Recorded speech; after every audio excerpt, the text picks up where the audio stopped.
flour, salt, white sugar, baking powder 15 gram, baking soda 15 gram, cocoa powder, Nescafe 25 gram, yogurt 1065 gram, water 700 ml, egg 400 gram, veg oil 400 gram, vanilla essence 30 ml.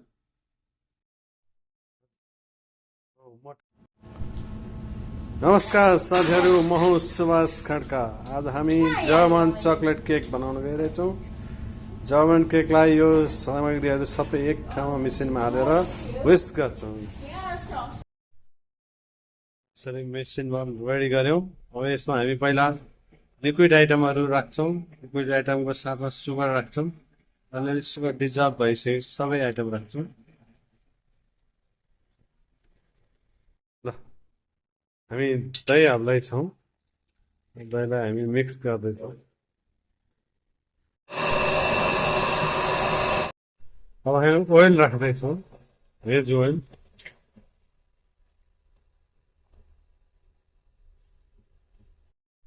हाम्रो यो dry इन्ग्रिडियन्ट्सहरू हो। यसमा floor, Coca powder, coffee, baking powder, baking soda हामीले यसमा राखेका छौँ। हामीले dry इन्ग्रिडियन्टलाई यसरी पहिला मिक्स गर्छौँ। मिक्स गरेर अनि मिक्सचरमा हाल्छौँ। त्यो गर्दाखेरि कफीहरू सबै राम्रोसँग घोलिन्छ। हामी ड्राई इन्ग्रिडियन्ट्स राख्दैछौँ, यसरी मिक्स गर्दैछौँ। पाउडर नउडोस् भनेर स्लोमा मिक्स गर्दैछौँ।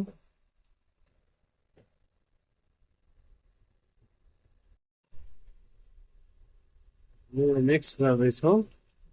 मिक्सीमा राम्रोसँग पुरै मिक्स भएपछि हामीले निकालेर ट्रेमा हाल्छौँ बेक गर्नको लागि।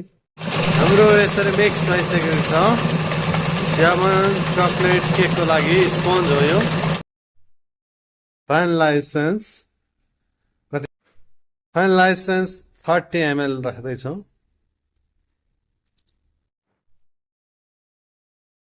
बराबर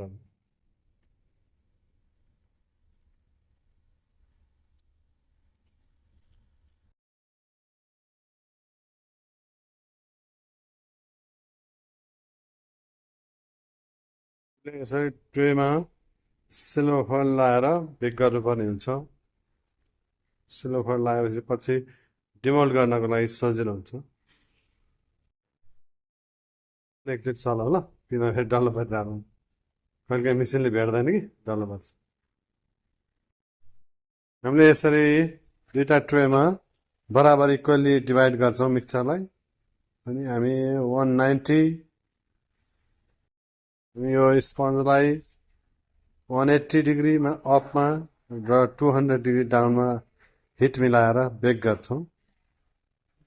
कम्प्लेन आउँछ होइन,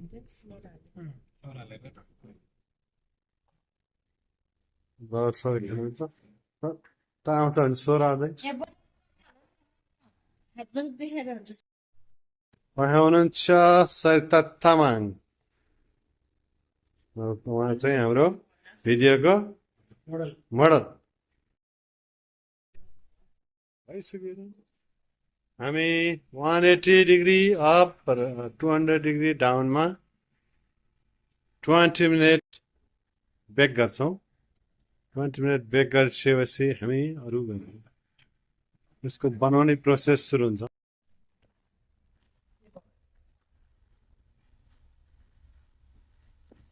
हामी कोकोनट पाउडर रोस्ट गर्नको लागि राख्दैछौँ।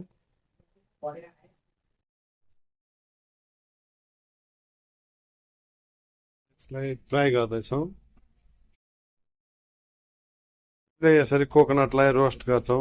बेला बेला स्टियर गर्दै अलिअलि कलर आएकोलाई मिक्स गर्दै राख्छौँ। अनि यसरी राम्रोसँग पुरा मिक्स भइसकेपछि राम्रो कलर आएपछि यसलाई हामीले पेस्ट्रीको रूपमा हाम्रो जर्मन चकलेट केकको स्पन्ज बेक भइसकेको छ। बेक भएको नभएको हामीले यसरी हेर्छौँ। हल्का थिच्दाखेरि माथि उठ्नुपर्ने हुन्छ।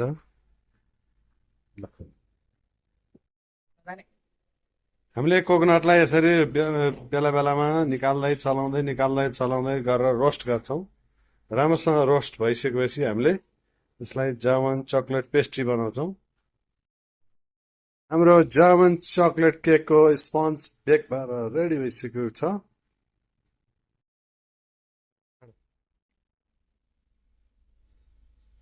हामीले कन्डेन्स मिल्कलाई यसरी कुक गर्छौँ। 1 घन्टासम्म हामीले यसरी कुक गर्छौँ। यसलाई 1 घन्टासम्म बोइल गरिराख्नुपर्ने हुन्छ।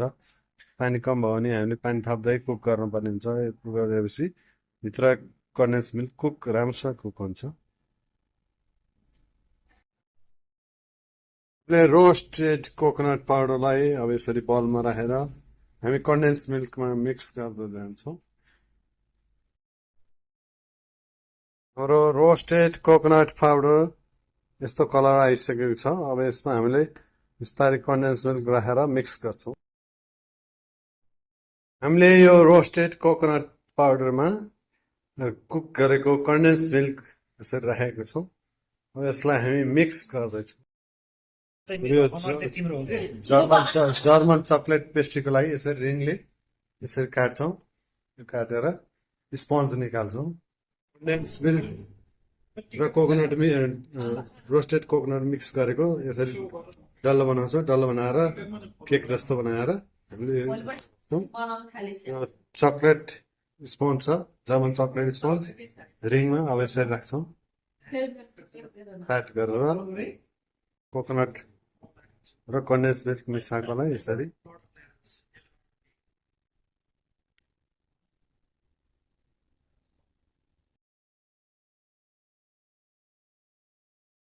सबैतिर स्प्रेड गर्छौँ।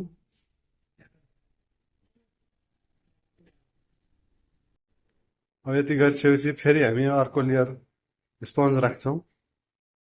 हामी फेरि अर्को लेयर स्पन्ज राख्दैछौँ। स्पन्ज माथिबाट हल्का हामीले सिरप पनि राख्छौँ, थोरै राख्छौँ। यसरी डल्लो बनाएर यो रिङमा अट्ने गरेर बनाउँछौँ।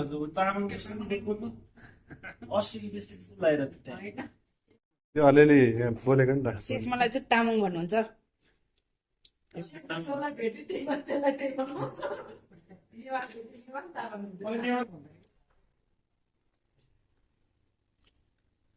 यसरी प्रेस गरेर सबैतिर भर्छौँ। सबैतिरबाट हल्का प्रेस गरेर यसरी निकाल्छौँ।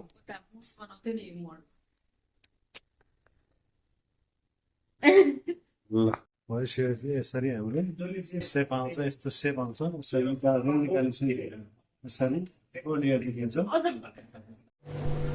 हामीले यो जामुन पेस्ट्री हो। यो जामुन पेस्टलाई यसरी हामीले ग्लेज गर्छ माथिबाट।